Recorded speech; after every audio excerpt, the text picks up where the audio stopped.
Hello, good evening दोस्तों। राधे राधे। आप सब लोग कैसे हैं? उम्मीद करते हैं सभी लोग अच्छे होंगे। तो हम लोग जैसा कि अभी दिल्ली पुलिस के के फॉर्म पड़े हैं, तो उसी की जो प्रैक्टिस है, मैथ की प्रैक्टिस है, स्पेशली मैथ के जो क्वेश्चंस हैं प्रीवियस ईयर के, तो उनकी प्रैक्टिस करेंगे हम लोग। तो ठीक है, तो यहाँ से शुरू करते हैं हम अपना पहला क्वेश्चन। तो देख लेते हैं। ये तो पहला क्वेश्चन क्या है, ये टाइम एंड वर्क चैप्टर का है। मैं यहाँ तो इसे आपको बता दे रही हूँ। अगर आपको ऐसे ही और क्वेश्चंस देखनी है तो मैंने इससे रिलेटेड एक वीडियो बनाई है, टाइम एंड वर्क पूरा चैप्टर अलग से, तो आप लोग वहां से देख लीजिए। तो क्वेश्चंस क्या है, ए किसी काम को 40 दिनों में, बी उसी काम को 50 दिनों में कर लेता है। उन्होंने एक साथ मिलकर कितने दिनों तक काम किया? 5 दिनों तक काम किया है, लेकिन फिर बी ने काम छोड़ दिया, तो शेष काम को ए अकेले कितने दिनों में पूरा करेगा? तो हम लिख लेते हैं ए 40 दिनों में, बी 50 दिनों में। इन दोनों का एलसीएम ले लेते हैं, 200 आया। ठीक है, तो चलो अब 40 अगर कर रहा है ये 40 दिनों में, तो एक दिन में कितने कर लेगा? तो ये भाग दे दो इसमें, तो कितने इसका भाग दे दो। 200 में 40 का जब भाग दोगे तो 0 0 4 पंचे 20। मतलब जो एक दिन में है, ए कितने काम कर रहा है? बी। अब बी का हिसाब लगाएं तो बी कितने कर लेगा, तो बी का भी देख लेते हैं हम। तो बी कितने कर रहा है? 4। ठीक है, तो अगर दोनों मिल के करेंगे, ए और बी मिल के करेंगे, तो कितने काम कर लेंगे? 9 एक दिन में। और उन्होंने कितने दिन तक साथ काम किया? 5 दिनों तक। तो हम 5 दिनों में काम निकालें तो इन्होंने कितने काम कर लिए हैं? 45 काम तो कर ही लिए। काम थे कितने टोटल हमारे? हमारे काम कितने थे? 200। अब 200 में जब 45 इन्होंने कर लिए तो बच कितने गए काम? तो देख लेते हैं, यहाँ से घटा लो। 10 से 5 गया 5, और यहाँ बचा 9 में से 4 गया 5, और ये 155 काम बचे। अब वो कह क्या रहा है, जब ए बी तो चला गया भैया, तो अब काम कौन कर रहा है? ए एक दिन में कर कितने काम रहा है? 5, और से 500 155 काम करने हैं, तो इसका भाग दे दो, दिन पता चल जाएंगे हमें। तो 5 भाग देंगे तो कितना हो जाएगा? 5 या 15, 5 एकन 5, कितने दिन लगेंगे? 31 दिन। तो हमारा कौन सा आंसर सही हो जाएगा? ये ऑप्शन। ठीक है, next number question number second देख लेते हैं। क्वेश्चन सेकेंड क्या है, देख लेते हैं। यदि साधारण ब्याज की वार्षिक दर 9% से बढ़कर 13.5% हो जाती है, तो वार्षिक ब्याज इतने रुपए बढ़ जाता है, तो मूल धनराशि कितनी थी? तो देखो, हमें सिर्फ एक चीज जानना है, पहले थी कितनी? 9%, हो कितनी गई? 13.5%। तो ये डिफरेंस पैदा किया, इसी वजह से तो हमारा ये ब्याज बढ़ गया है। तो कितना डिफरेंस हुआ ये देख लो। 13 हुए 9, तो कितना बच गया? ये 9 से ये घटा दो डायरेक्ट। तो कैसे घटा जाते? डायरेक्ट 13 से 9 घटा दो, तो कितना बचेगा आपका? तो ये घटा लेते हैं तो बच जाएगा ये 4, और ये आधा ये वाला। ठीक है ना? तो ये ये ज्यादा हो गया इतना। अब इसकी वजह से हमारे रुपए कितने बढ़ गए? 3690 रुपए बढ़ गए। तो ये कितना हो गया? 4 दूनी 8, 9, 9/2% बराबर कितना हो गया? 3690। तो ये काट लेते हैं, तो 9 चौक 36, 9 1 9 0, मतलब 1% बराबर कितना हो गया? गुणा कर लो तो 0, तो 1 2 2 चौक 8। और हमेशा जो भी धनराशि है, उसने पूछा क्या है? धनराशि। तो जो भी धनराशि है वो हमेशा कितनी होती है? 100%। हमारा 1% का आ गया, तो 100% निकालेंगे तो हम 100 का गुणा हो जाएगा। तो इसमें मल्टीप्लाई कर दो 100 का, तो ये कितना हो जाएगा? 82,000। तो आंसर कौन सा सही हो जाएगा हमारा? ये वाला। ठीक है, next number question number third देख लेते हैं। क्वेश्चन नंबर थर्ड क्या है? अब क्या हुआ, ये एक महिला थी, वो मंदिर जा रही थी, तो एक तरफ से तो वो पैदल चली गई, लेकिन उसे वहां जाके लगा कि मैं थक गई हूँ, तो वो दूसरी तरफ से क्या आई? सवारी से वापस आई। पहले तो वो पैदल गई, बाद में सवारी से वापस आई, तो उसे टोटल टाइम कितना लग गया? 3 घंटे 20 मिनट। अब तो आगे वो क्या क्या, यदि वो दोनों ओर के लिए सवारी करती, मतलब उसने अगर वो सवारी से ही जाती, अनुमान लगा रहे, तो उसे 2 घंटे कम समय लगता। यदि वो दोनों ओर पैदल चलती तो उसके द्वारा लिए जाने वाले समय का आधा समय कितना होता? तो क्वेश्चन एकदम सरल है, बस इसमें कुछ नहीं करना, बस थोड़ा सा सोचना है। क्या कहा उसने? पैदल को हम बी लिख लेंगे और सवारी को एस। पैदल, और जब एक तरफ पैदल और एक तरफ सवारी से गई, तो टाइम कितना लगा उसे? 3 घंटे 20 मिनट। ठीक है ना? इतना समझ में आ गया। अब अगली बार वो कह रही है कि दोनों तरफ सवारी से ही जाए, यहाँ 2s, मतलब दोनों तरफ सवारी से। तो उसे 2 घंटे कम लग रहा है। अभी 3 घंटा 20 मिनट लग रहा है, 2 घंटे कम करेंगे तो कितना हो जाएगा? 1 घंटा 20 मिनट। 3 में से 2 जाएगा, एक ही तो बचेगा, 1 घंटा 20 मिनट।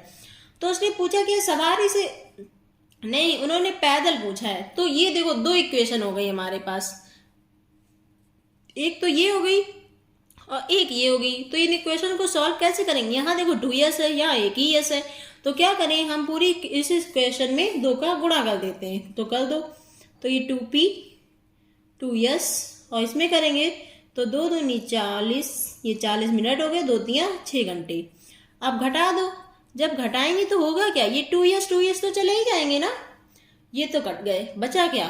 2p मतलब दोनों तरफ पैदल, p मतलब दोनों तरफ पैदल। अब जब दोनों तरफ पैदल चले तो ये घटा दो, 40 से 20 गया 20 मिनट, 6 में से 1 गया 5 घंटे। लेकिन वो कह क्या रहा है? वो कह रहा है कि दोनों ओर पैदल चलती तो उसके द्वारा लिए जाने वाले समय, दोनों तरफ पैदल का तो इतना समय हो गया। वो कह रहा है लेकिन इसका भी आधा समय बताइए। इसका क्या बताना है? आधा समय। तो इसका आधा समय निकाल लीजिए। तो इसका आधा समय कितना हो जाएगा? मतलब इसको भाग दे दीजिए 2 से,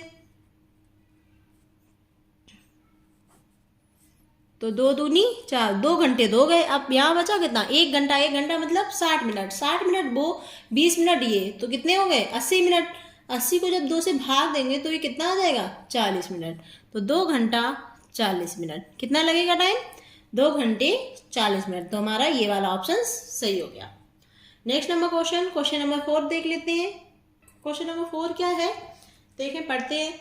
2 संख्याओं का गुणनफल 9216 है। जब बड़ी संख्या को छोटी संख्या से विभाजित किया जाता है तो भागफल 16 और शेषफल 0 प्राप्त होता है।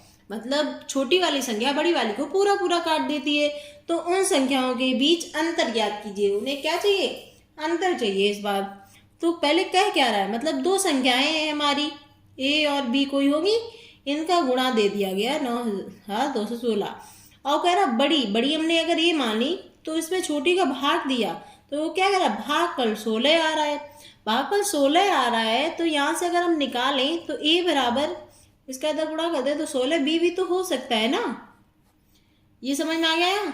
तो इसको हम उठा के यहाँ रखे दे रहे, a की जगह कितना रख दें? 16b। 16b गुणा b बराबर 9216। इतना समझ में आ गया?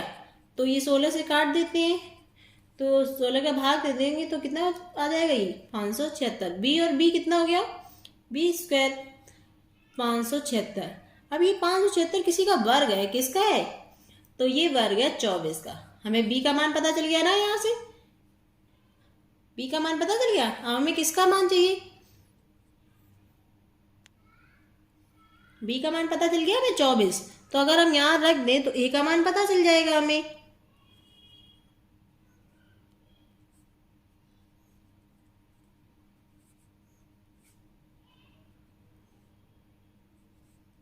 तो ए बराबर कितना हो गया? 384। लेकिन उसने क्या पूछा है? दोनों संख्याओं के बीच अंतर पूछा है। क्या पूछा है? अंतर। तो अंतर कैसे निकलेगा? दोनों घटा दो आपस में। तो 384 माइनस 24 घटा दो। 4 4 गया 0, 8 से 2 गया 6, 3।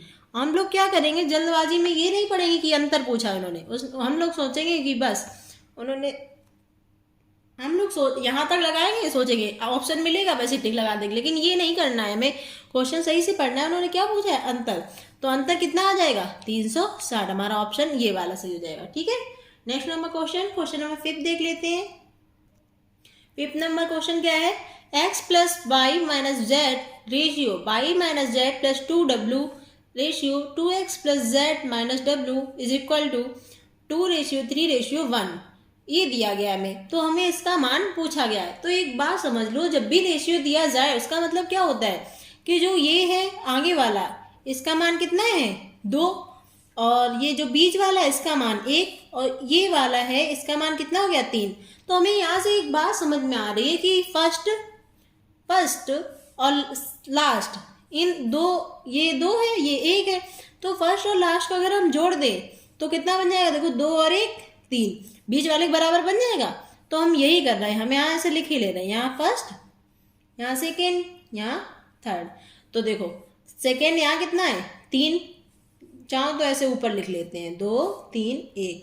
अब ये 3 है, ये 1 है, ये 2 है, तो ये इन दोनों को जोड़ने से ही तो 3 बनेगा। तो इन दोनों को जोड़ देते हैं, x plus Y minus Z plus इसे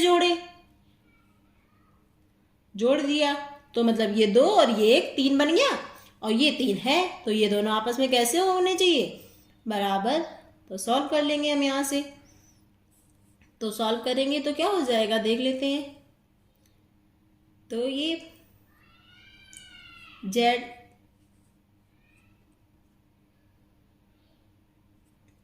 से जेड कट गया, और ये देख लेते हैं बाई से बाई कट गया, एक्स और ये 2 और यहाँ पे 1 लिखा होता है, तो 2 और 1 3x माइनस डब्लू बराबर क्या बचा, माइनस जेड प्लस का 2w। ठीक है, चलो तो हम w एक साइड के ले रहे, तो माइनस डब्लू और माइनस का 2w बराबर माइनस जेड तो था ही, ये 3x इधर आ जाएगा, क्या हो जाएगा माइनस 3x। तो ये कितना हो गया, माइनस 3w बराबर माइनस जेड माइनस 3x। इतना याद निकल आया, इसे हम ऐसे ही छोड़ देते हैं, इससे अभी में लेना देना नहीं है। अब वो पूछ क्या रहा है वो देखते हैं। उन्होंने पूछा है 5w minus 3x minus Z का हमें रेशियो बताना है। इसे रेशियो मतलब ऐसे लिख लें हम लोग, ऐसे लिख लेते हैं 3w। चलो तो हमें यहाँ से एक चीज दिख रही, माइनस 3x और minus Z, minus 3x minus Z का मान कितना आया 3w, तो हम यहाँ लिख लें माइनस का 3w, क्योंकि ये पूरे का मान ही तो दिया है बटे 3w। तो ये घटा ले, 5 में से 3 गया 2 और बटे 3w, w कट गया, तो हमारा आंसर कितना हो गया 2/3। तो हमारा रेशियो कितना आ गया 2/3। कौन सा ऑप्शन सही हो जाएगा, ऑप्शन नंबर सी 2/3। ठीक है ना। नेक्स्ट नंबर क्वेश्चन नंबर 6 देख लेते हैं। क्वेश्चन छठा क्या है, एक धनराशि अर्धवार्षिक रूप से चक्रवृद्धि लिए जाने वाली 10% वार्षिक ब्याज दर पर एक वर्ष के अंत में 20,947.5 हो जाती है। उसी धनराशि पर पहले की 3 गुनी ब्याज दर पर 4.5 से 2/5 वर्षों में प्राप्त होने वाला साधारण ब्याज कितना होगा। तो ये थोड़ा इंपॉर्टेंट सवाल है, इंपॉर्टेंट डाल लीजिए इसको, और ये हम लोग देखेंगे कैसे सॉल्व होगा। तो क्या कह रहा है कि जो अर्धवार्षिक संयोजित कर रहा है, तो हमें सबसे पहले देखो इसके 2 तरीके हैं, या तो आप क्या कीजिए इसका डायरेक्टली निकाल लीजिए। तो हम लोग देखते हैं 10% है ना दर, देखो यहाँ 10% वार्षिक है, तो अर्धवार्षिक दर बनानी है। अर्धवार्षिक मतलब इसे 2 टुकड़ों में तोड़ लो, तो इसकी प्रभावी दर निकलती है। अर्धवार्षिक कैसे निकलती है, प्रभावी दर। तो 10% है, 10 को कैसे तोड़ेंगे, 5% में टूट जाएगी, तो 5 प्लस 5 × 5/100, तो कितना हो गया 5 और 5 10, और ये 10.25%। ठीक है, ये दर हो गई हमारी अर्धवार्षिक जब दी। तो दर ये हो गई, तो हमें क्या निकालना है, पहले तो इसका मूलधन पता करना है। तो हमारा टोटल मिश्रधन कितना बन गया, तो मिश्रधन पता है आपको कैसे बनता है। मिश्रधन हमेशा जो भी दर होती है उसको जोड़ दो तो मिश्रधन बन जाता है 100 में। तो ये 100 में जोड़ो तो 110.25, ये मिश्रधन बन गया। वो कह रहा इतने एक वर्ष के अंत में इतने रुपए हो जाते हैं, तो कितने रुपए हो गए 20,947.5। यहाँ से हम एक का मान निकाल लेते हैं, तो देखते हैं कितना हो जाएगा।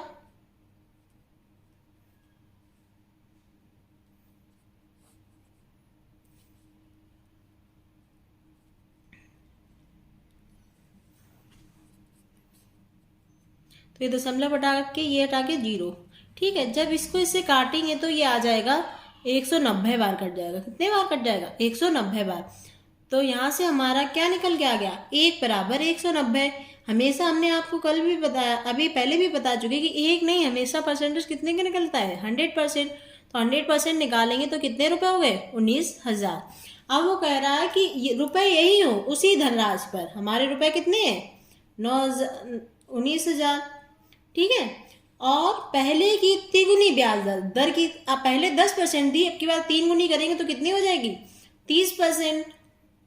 और 4/2/5 मतलब 4×5 = 20 22/5 वर्षों में प्राप्त होने वाला साधारण ब्याज। तो साधारण ब्याज का सूत्र क्या होता है, मूलधन गुणे दर गुणे समय बटे 100। यही तो होता है ना हमारा साधारण ब्याज का। तो निकाल लेते हैं, चलो सॉल्व करें। तो 0 0 0 से 0 5 काटते हैं तो 5 6 का 30। तो ये कितना आ गया 190 गुणे 6 गुणे 22। जब इन सब का आपस में गुणा करेंगे तो ये कितना बन जाता है, इन सब का आपस में गुणा कर लो तो ये बन जाएगा 25,080 रुपये। ठीक,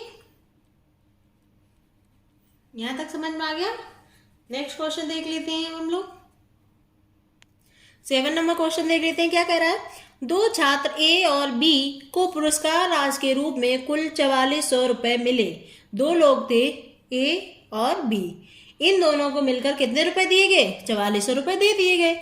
यदि ए को बी को भुगतान की गई राशि का 120% मतलब जो ए है उसको बी की भुगतान की गई राशि का कितना परसेंट मिल रहा है, 120%। ये बात समझ में आई आप लोगों को। ये देख लीजिए, ए को बी को दी गई राशि का 120% मिलता है। इसका 120% मतलब यही तो हो जाएगा 120/100। तो इसको अगर हम सोल्व कर लेते हैं तो 2 पंजे 10 2 छंग 12। तो ये ए और बी को नीचे ले आते हैं, ए बटे बी। कोई भी सवाल लगाना है तो सबसे पहले उनको रेशियो में बदल लीजिए, हमेशा सिंपल हो जाएगा। तो हमें यहाँ से क्या पता चला कि ए को 6 और बी को 5 मिल रहा है। हमारे हिसाब से अगर इन दोनों को जोड़ा जाए तो कितना हो जाएगा, 11। देखो 6 और 5 11 हुआ हमारे हिसाब से। और वो कह रहे हैं इनको नहीं 11 नहीं, इनको मिल रहा है 4400 रुपये। मतलब 11 बराबर ही तो 4400 आया है।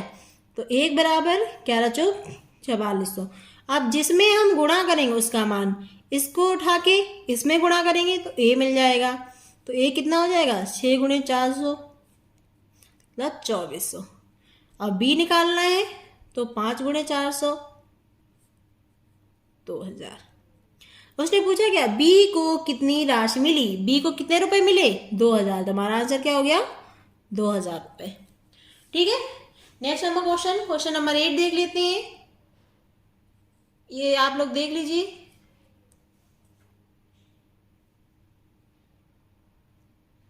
चलिए क्वेश्चन नंबर 8 देख लेते हैं, क्या है। एक वस्तु के अंकित मूल्य पर 15%, 20% और 18% की 3 क्रमिक छूटें देने के बाद उसे इतने रुपए में बेचा जाता है तो वस्तु का अंकित मूल्य क्या होगा। ये यहाँ पे पॉइंट लगा है। ठीक है, इतने रुपए में बेचा जाता है तो वस्तु का अंकित मूल्य क्या होगा। उन्होंने पूछा पहले कितने की छूट दी, 15%।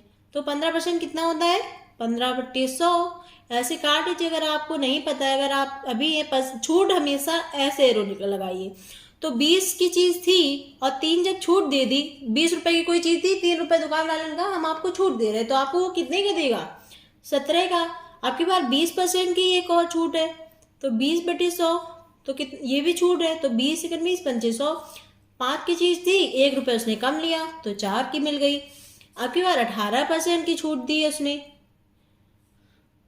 तो 18% की जब उसने छूट दी तो ये कितना हो गया, ये हो गया 9×50 मतलब 50 की चीज उसने 41 दे दी। यहां तक समझ में आ गया।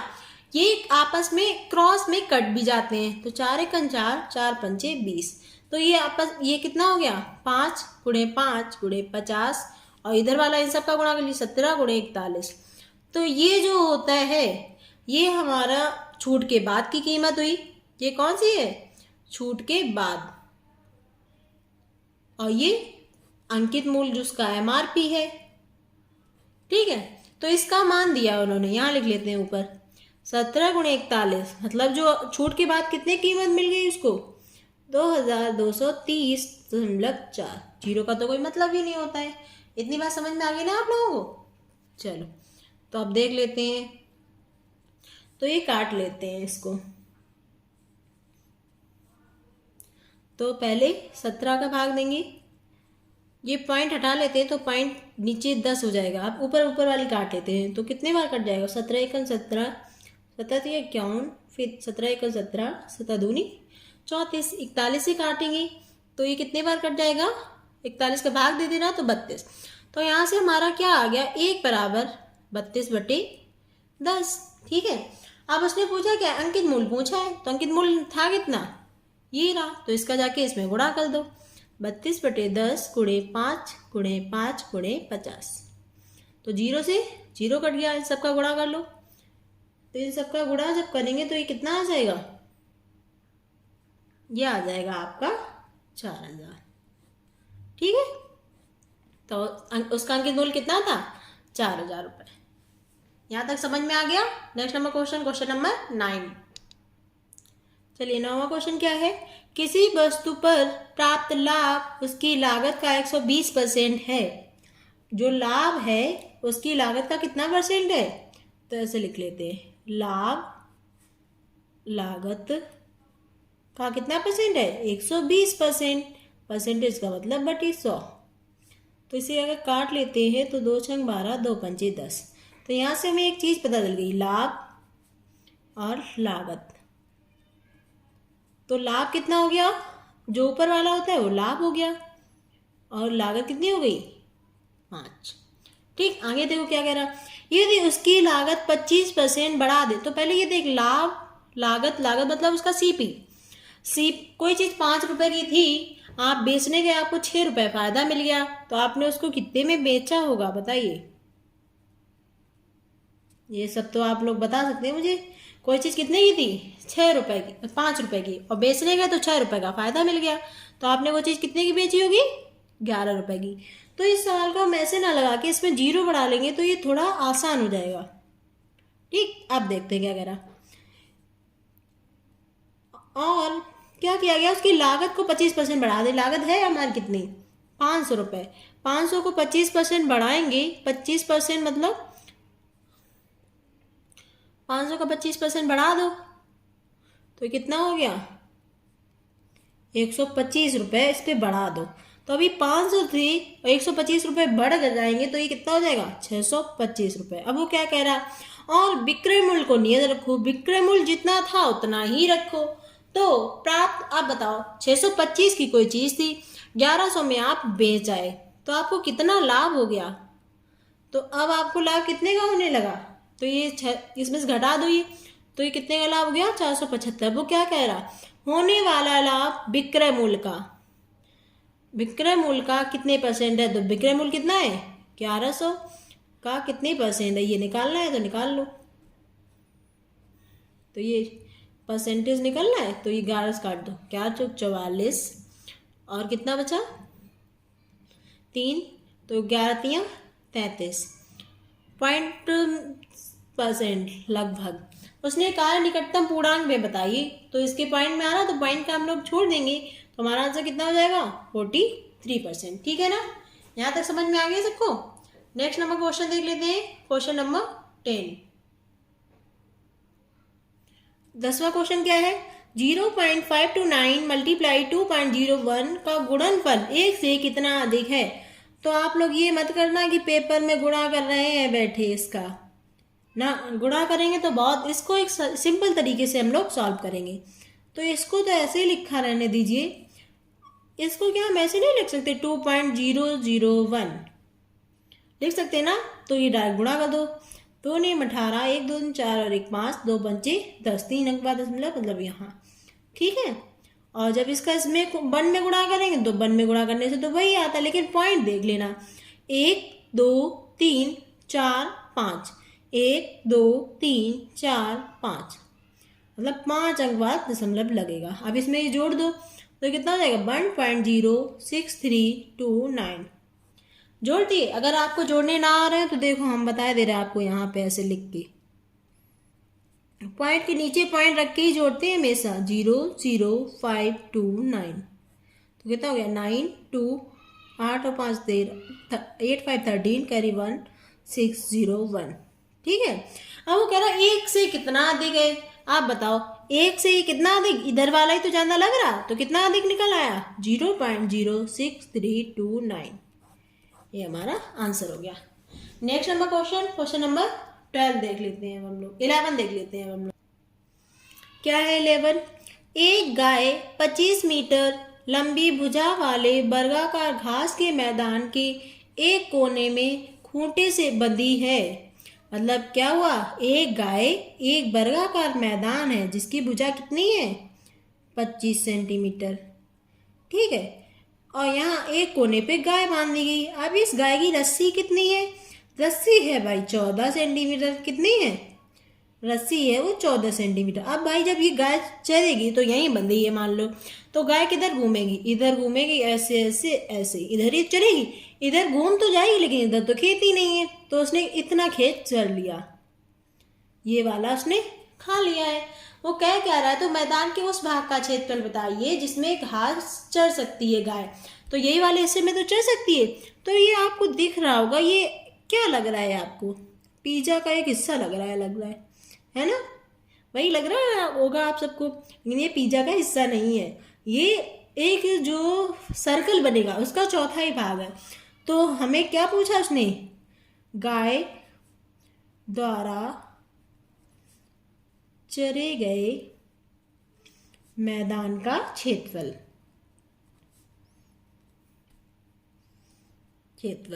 तो ये वृत्ताकार में है, तो वृत्त का क्षेत्रफल क्या होता है? पाई आर स्क्वायर। लेकिन ये चौथा ही भाग है तो चौथा ही कर देते हैं हम लोग भी, ठीक है। अब देख लेते हैं क्या कर रहा है वो। तो पाई का मान 22/7। आर देखें, आर मतलब ये रस्सी कितनी, ना कि आप लोग आर देंगे 25 और आपने रख दिया, नहीं 14 रखना है। तो 14 × 14 बटे कितना है 4। सॉल्व कर लेते हैं। 7 दूनी 14, ये काटे 2 दूनी 4, 2 7 14, तो कितना हो गया 154 सेंटीमीटर स्क्वायर।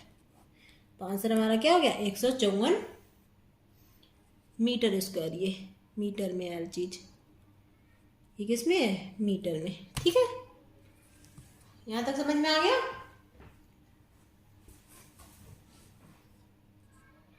चलो नेक्स्ट नंबर क्वेश्चन नंबर 12 देख लेते हैं। क्या हुआ? 12 क्या है? 5 मित्रों का औसत वेतन इतने रुपए है।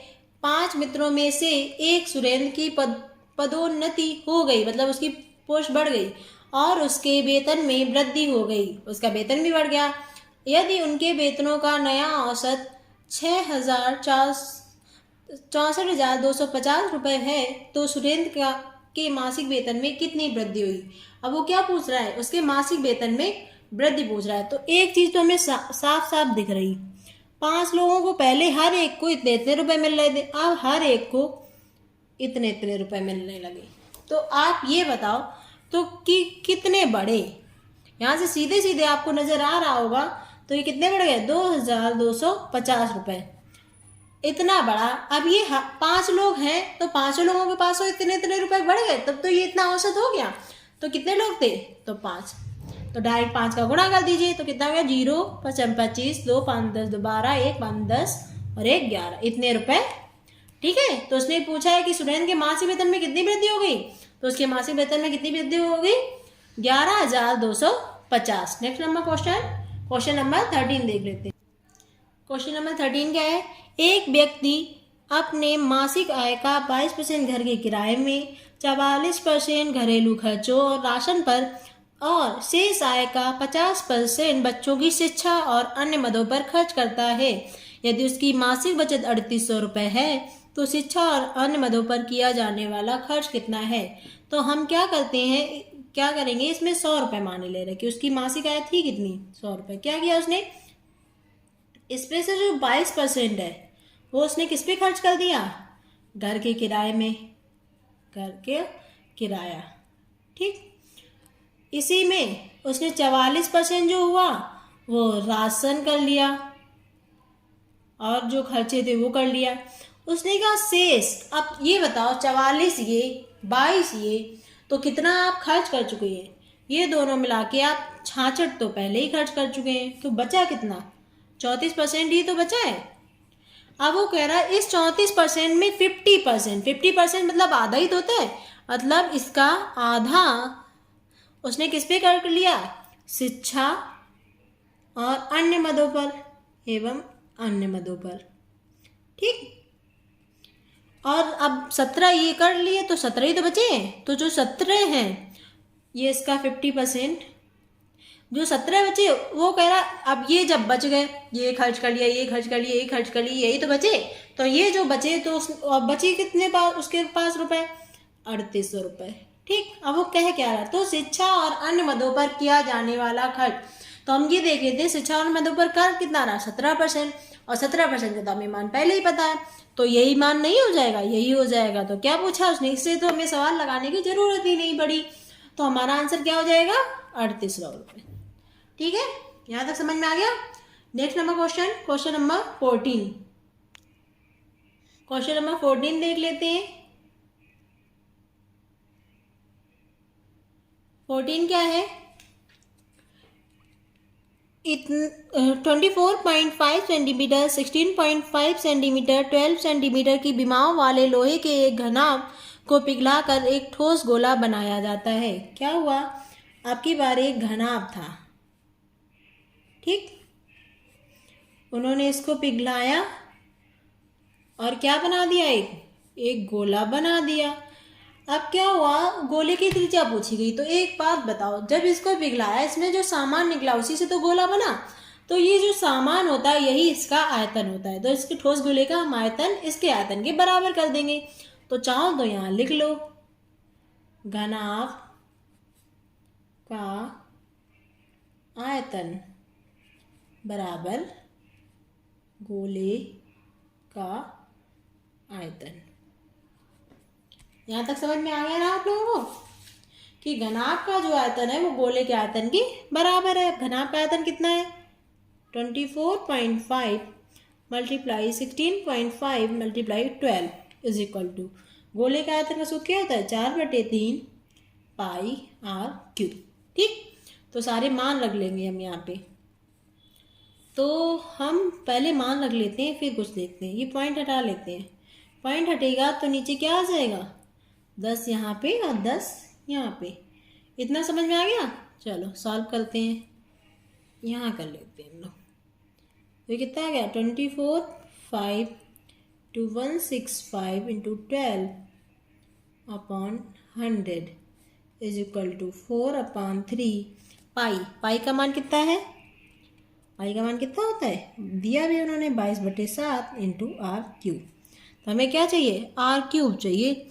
तो ये जो नीचे वाला है वो सब कहाँ पहुँच जाएगा, ऊपर, और ऊपर वाला नीचे। तो नीचे पहुँचा दो,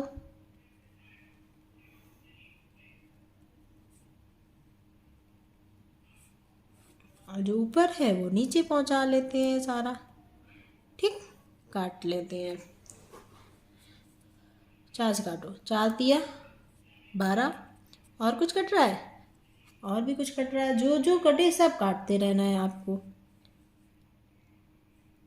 क्या कट रहा है, ये कट रहा है, 11 × 11, 11 × 25 55, 11 दूनी 22। ठीक है, अब ये तो कटेगा नहीं, ये काट लेते हैं फिर।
तो हम लोग देख लेते हैं ये क्या हुआ, आर क्यू का मान दिया गया था ना।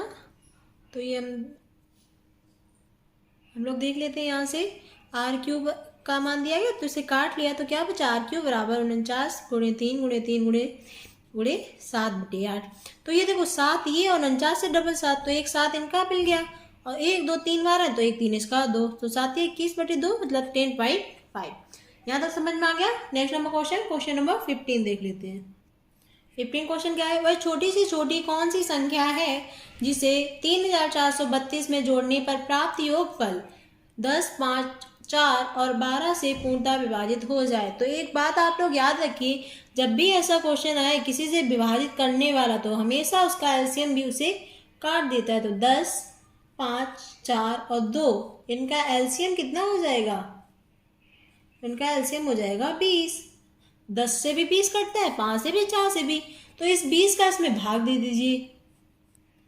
20 का भाग जब देंगे हम तो कितने बार जाएगा देख लेते हैं। 20 एकन 20, तो ये कितना बचा, 4 3 7 बार 3 2 20, 12 बच गया। देखो उसने कहा है जोड़ने पर, देखो अगर घटाने को तो ये 20 एक्स्ट्रा है, इसको हटा देते हमारा आंसर आ जाता, लेकिन उसने जोड़ने के लिए बोला है तो 20 तो 12 तो हटा नहीं सकते। अगर ये 12 ना हो कि ये 20 होता तो हमारा ये पूरा कट जाता। तो कितना कम है ये, तो कितना कम है 8, तो अगर इसमें हम 8 जोड़ दें तो ये 20 बन जाएगा, मतलब ये पूरा पूरा कटने लगेगा। तो यहाँ पे तो आंसर हमारा कितना हो जाएगा 8। ठीक है, यहाँ तक सबको समझ में आ गया। तो ये आज हमारे प्रीवियस ईयर्स के क्वेश्चंस थे जो दिल्ली पुलिस के लिए मैंने लगवाए हैं। चलो ठीक है, धन्यवाद।